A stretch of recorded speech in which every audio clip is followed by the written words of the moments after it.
Hello everyone and welcome back to my channel miss IITian। So जैसा कि आप सबको पता है, चाहे हम रिसर्च फील्ड से हो या नॉन रिसर्च फील्ड से हो, लेकिन ह्यूमन को हमेशा एक सोशल एनिमल माना जाता है, क्योंकि उसके लिए कम्युनिकेशन और नेटवर्किंग बहुत ज़्यादा इंपॉर्टेंट है। उससे उसको ग्रोथ मिलती है और उसकी जो हाईलाइट्स हैं वो बाहर आती हैं। और इसके साथ ही अगर हम डेली लाइफ में ऑब्जर्व करें तो हम बहुत सारे ऐप हैं जिनको यूज़ करते हैं और अपने आप को एक्सप्रेस करते हैं और अपनी थॉट्स हैं उनको दूसरे लोगों तक पहुँचाते हैं। लाइक ये ऐप कोई भी हो सकता है, for example Facebook, Instagram, Twitter, Snapchat और लिंक्डइन, बहुत सारे ऐप हो सकते हैं। बट आज के वीडियो में हम बात करने वाले हैं कि ऐसे कौन कौन से ऐप हैं जो एक रिसर्चर की लाइफ में बहुत इंपॉर्टेंट रोल प्ले कर सकते हैं। At the same time they can also play an important role to establish a connection for collaboration, communication and highlights for your research which you have done. Because जब तक आप ये नहीं बताएंगे कि आपका किस फील्ड में काम है, आपकी क्या एक्सपर्टीज है, तब तक सामने वाले को कैसे पता चलेगा कि आप एक आइडियल कैंडिडेट हैं जब आप किसी भी पोजीशन लाइक PhD पोस्टों के लिए अप्लाई करेंगे। सो आज की वीडियो में हम बात करने जा रहे हैं कि ऐसे कौन कौन से सोशल मीडिया एप्स हैं, सोशल मीडिया हैंडल्स हैं और सोशल मीडिया प्रोफाइल्स हैं जो एक रिसर्चर के पास होना मस्ट है, जिससे उसकी एक एकेडमिक एज वेल एज एक प्रोफेशनल प्रोफाइल बन सके और जिसके थ्रू उसका करियर है वो ग्रोथ कर सके। So now let me start from very first point, an email ID। अगर आप रिसर्च फील्ड में अपना करियर बनाना चाहते हैं और अगर आप एकेडमिक फील्ड में ग्रो करना चाहते हैं और एक प्रोफेशनल अकाउंट है उसको स्टैब्लिश करना चाहते हैं, तो आपके पास ईमेल ID होना बहुत ज़रूरी है। और आपके पास दो टाइप की ईमेल IDs होनी चाहिए। फर्स्ट, पर्सनल ईमेल ID जो आप खुद क्रिएट कर सकते हैं, लेकिन जब हम पर्सनल ईमेल ID क्रिएट करने जाते हैं तो कई बार बहुत सारी गलतियां कर देते हैं और जो हमारी पर्सनल ईमेल ID होती है वो प्रोफेशनल लुकिंग नहीं होती है। हम रेंडम ऐसे कुछ भी नाम से क्रिएट कर देते हैं। बट मैं आपको यहाँ पे सजेशन देना चाहूँगी कि जब आप पर्सनल ईमेल ID क्रिएट करने जाए तो बहुत ही ज़्यादा प्रोफेशनल लुकिंग ईमेल ID है उसको क्रिएट करें।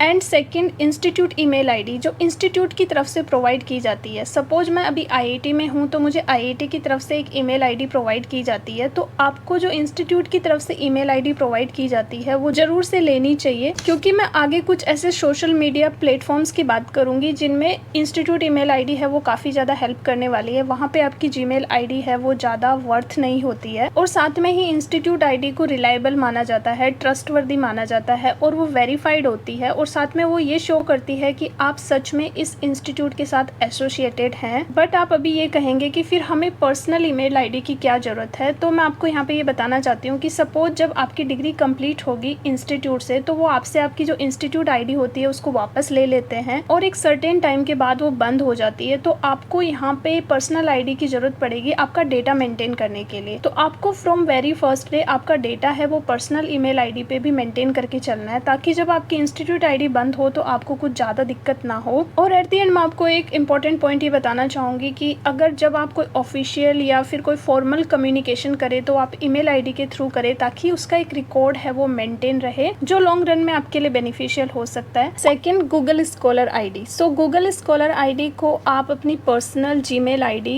और जो इंस्टीट्यूट ID है दोनों के साथ एसोसिएट करके बना सकते हैं। सो अभी आपके दिमाग में एक क्वेश्चन आ रहा होगा कि what is the requirement of Google scholar ID। सो अगर आप रिसर्च फील्ड में हैं तो आप बहुत सारे पेपर पब्लिश करेंगे और आपने कितने पेपर पब्लिश किए इसका रिकॉर्ड कैसे मेंटेन होगा, तो उसके लिए गूगल आपकी हेल्प कर देता है। इवन गूगल है वो सारा डेटा गूगल स्कॉलर ID पर भेज देता है। आपका जो पेपर से रिलेटेड डेटा होता है वो भी आपका गूगल स्कॉलर ID पे भेज देता है। और साथ में I इंडेक्स और H इंडेक्स जैसे रिसर्च के जो पैरामीटर्स हैं वो भी आपके गूगल स्कॉलर पर प्रॉपरली शो होते हैं। सो ओवरऑल हम ये कह सकते हैं कि जो गूगल स्कॉलर होता है वो रिसर्चर का पूरा डेटा है वो रिफ्लेक्ट कर देता है कि वो किस फील्ड में काम कर रहा है, उसके काम का लेवल क्या है, वो कौन से पेपर है वो पब्लिश कर रहा है, उसकी अकाउंटेबिलिटी क्या है, वो कितना हाई प्रोफाइल है, ये सारा डेटा आपको गूगल स्कॉलर पे मिल जाता है। So next, open researcher contributor ID।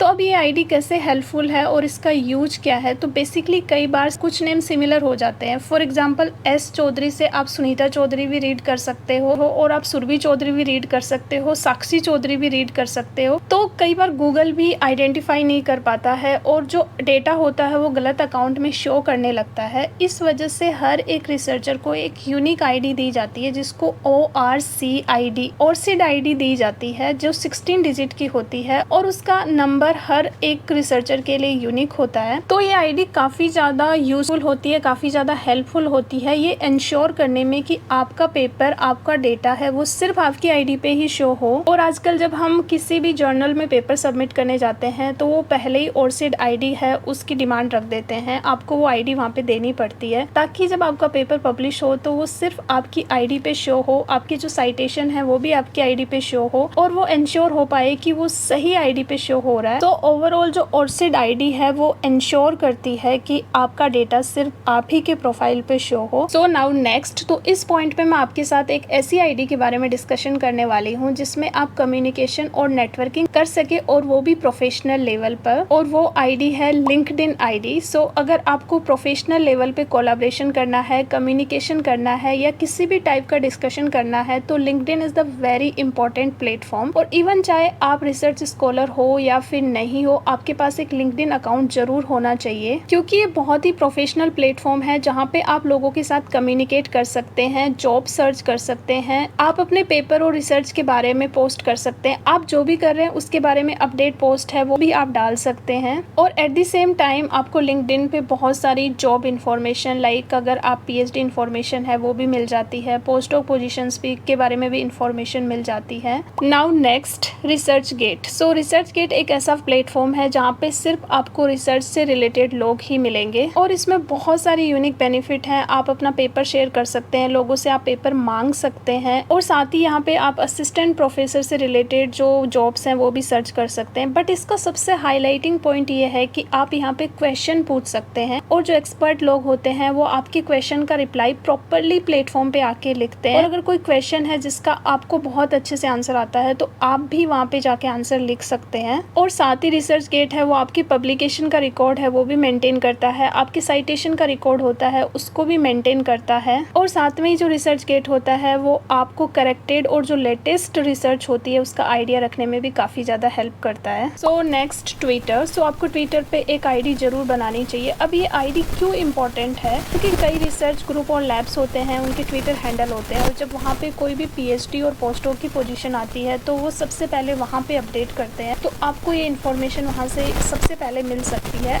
और आपका ये ट्विटर हैंडल है वो आपको इस चीज़ के लिए भी हेल्प कर सकता है कि अगर आप किसी प्रैक्टिकल लैब में काम करते हैं और आपने कोई प्रोडक्ट ऑर्डर किया है और उस प्रोडक्ट से रिलेटेड आपको कोई क्वेश्चन पूछना है कंपनी से या फिर आपको कोई शिकायत है, तो आप डायरेक्टली ट्विटर हैंडल पे जाके कंपनी को टैग करके आप अपना क्वेश्चन है वो रेज कर सकते हैं, आपकी जो क्वेरी होती है उसको रेज कर सकते हैं। क्योंकि जो मैक्सिमम कंपनीज होती हैं उनके ट्विटर हैंडल होते हैं तो आपको काफ़ी ज़्यादा हेल्प मिल सकती है वहाँ से। सो अभी तक जो मैंने सोशल मीडिया हैंडल और एप्स की बात की है वो सारे फ्री होते हैं, तो आपको यहाँ पे जरूर अकाउंट बनाना चाहिए। पर नेक्स्ट में कुछ एक दो पॉइंट्स है उनको डिस्कस करने वाली हूँ, वो पेड होते हैं। तो अगर आपको इंस्टीट्यूट फैसिलिटी प्रोवाइड करता है तो आप वहाँ पे अपना अकाउंट बना सकते हैं। फर्स्ट, ग्रामरली पे आपको अकाउंट बना लेना चाहिए अगर आपका इंस्टीट्यूट आपको अलाउ करता है, क्योंकि ग्रामरली के अकाउंट के थ्रू आप अच्छे से आइडिया लगा सकते हैं कि जो मैन्युस्क्रिप्ट आपने लिखी है उसमें कितनी ग्रामर एरर है और आप उसको इजीली करेक्ट कर सकते हैं। As all of you know, जो इंग्लिश है वो हमारी सेकेंड लैंग्वेज है, तो हो सकता है वो इतनी अच्छी नहीं हो, लेकिन इस टाइप के ऐप्स का इस्तेमाल करके हम अपनी मैन्युस्क्रिप्ट की इंग्लिश की क्वालिटी है उसको काफ़ी ज़्यादा इम्प्रूव कर सकते हैं और काफ़ी इफेक्टिव बना सकते हैं। इवन जिन लोगों की नेटिव लैंग्वेज इंग्लिश होती है वो भी इस टाइप के जो ऐप्स होते हैं उनका इस्तेमाल करते हैं और ये काफ़ी हेल्पफुल होते हैं। नेक्स्ट, आप जो प्लेगरिज्म चेकिंग ऐप्स होते हैं वहाँ पे भी आपके अकाउंट बना सकते हैं, लेकिन ये पेड अकाउंट होते हैं। तो आपका इंस्टीट्यूट जिस भी सॉफ्टवेयर पे आपको अकाउंट है वो प्रोवाइड कराता है आपको जरूर से लेना चाहिए, क्योंकि जब आप किसी भी जर्नल में अपना पेपर सबमिट करने जाते हैं, अपनी मैन्युस्क्रिप्ट सबमिट करने जाते हैं, तो उस टाइम पे आपको सिमिलरिटी इंडेक्स रिपोर्ट की जरूरत पड़ती है और उसके अकॉर्डिंग आप सिमिलरिटी इंडेक्स चेक करके आप अपनी मैन्युस्क्रिप्ट है वो रिस्पेक्टिव जर्नल में सबमिट कर सकते हैं। तो जो लास्ट 2 अकाउंट्स मैंने आपके साथ डिस्कस किए हैं वो दोनों पेड होते हैं और अगर आपको वो इंस्टीट्यूट की तरफ से मिल रहे हैं तो आप डेफिनेटली वहाँ पे अकाउंट बना सकते हैं, क्योंकि ये काफ़ी ज़्यादा यूजफुल होते हैं। लेकिन अगर आपको इंस्टीट्यूट की तरफ से प्रोवाइड नहीं होते तो आप पैसा खर्च करके अकाउंट बनाना शायद वर्थ इट नहीं होगा। तो that's it for this video. अगर आपको ये वीडियो थोड़ा भी इंफॉर्मेटिव लगा तो please like, share and subscribe to my YouTube channel. Bye bye.